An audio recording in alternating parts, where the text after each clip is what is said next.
All right, the New South Wales government has eased restrictions on sport and fitness activities one day after relaxing rules on regional travel. And the Royal Commission into Black Summer bushfires gets underway as communities continue the rebuilding process following widespread devastation. Joining me now with an update is New South Wales Deputy Premier John Barilaro.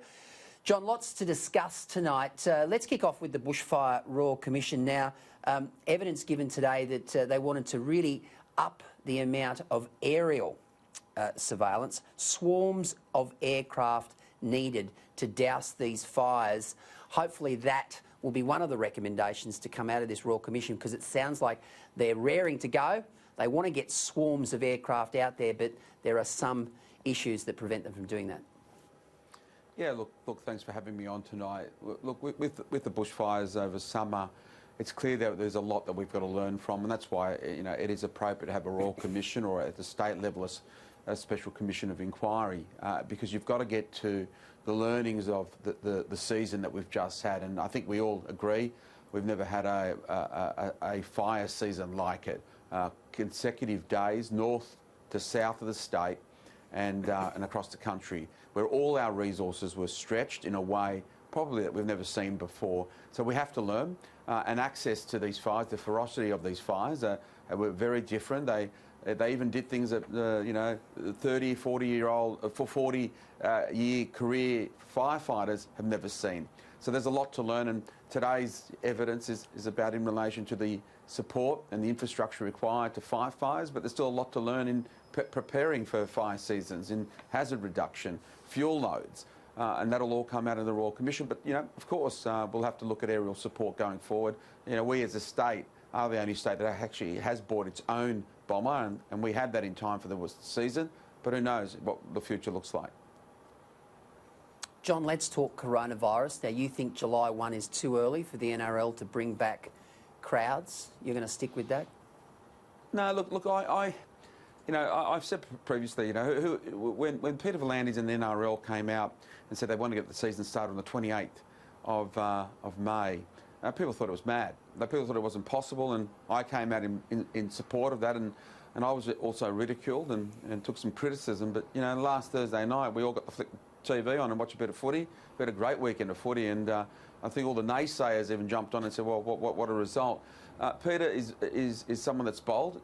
We are lifting restrictions as we're getting into July, and like the announcement today, we are lifting more restrictions. It is possible. You know, maybe 1 July is possible. What I have said to Peter V'landys and the NRL is to bring forward their plan on how they would manage opening up stadiums, how they manage crowds, what sort of cap, what sort of measures, what protocols will be put in place, and we'll assess it. And that's what we say to every industry. Bring forward your COVID plan and we'll assess it. Now, that is a big ask in relation to 1 July, but we don't rule it out. You never know. We've got the ski industry up and running for the 22nd of June. We never thought we'll have a ski season this year, but we've been able to do that. So, look, I'm optimistic. I've learnt with now the NRL and Peter V'landys, everything is possible. Gyms reopening on June 13. You're urging people to get out and do their travel in the regions because the regions are hurting. Do you think Queensland Premier Anastasia Palaszczuk has erred by not opening her borders thus far? Mate, I reckon she'll get punished at the polls. I think she's made a significant mistake. A state that is driven on tourism, domestic and international tourism, leading into the long weekend, and not to have opened your borders. The businesses, the tourism operators, the jobs that rely on tourism, especially in Queensland, they're not going to forget this moment. And I think the Premier's made a terrible mistake in Queensland, and for whatever reason, she's not listening to the advice federally, not listening to the National Cabinet advice.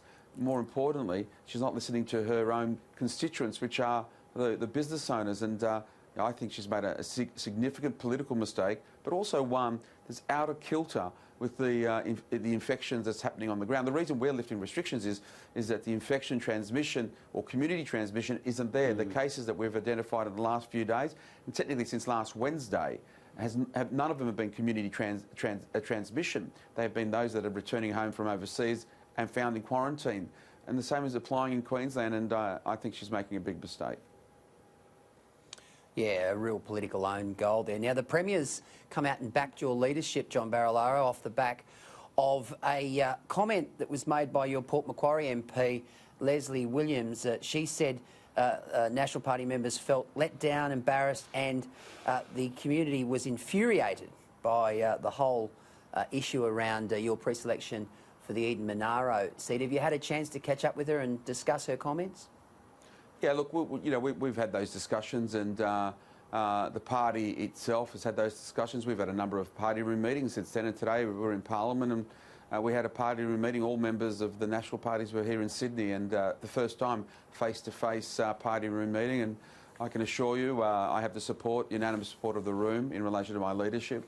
What happened over the Eden Monaro pre-selection, those things happen, they come and go. But I tell you what, I won't let anyone say that I haven't fought for the regions. I haven't fought for regional New South Wales.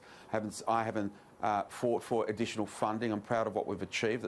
I make no apology that I fight so hard, even if it's my coalition partners.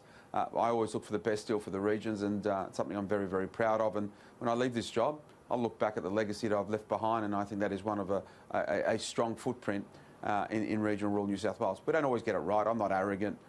We don't always get it right, but as long as you're prepared to put your hand up and say you got it wrong and learn from it and move on, by all means. But, we'll all move on.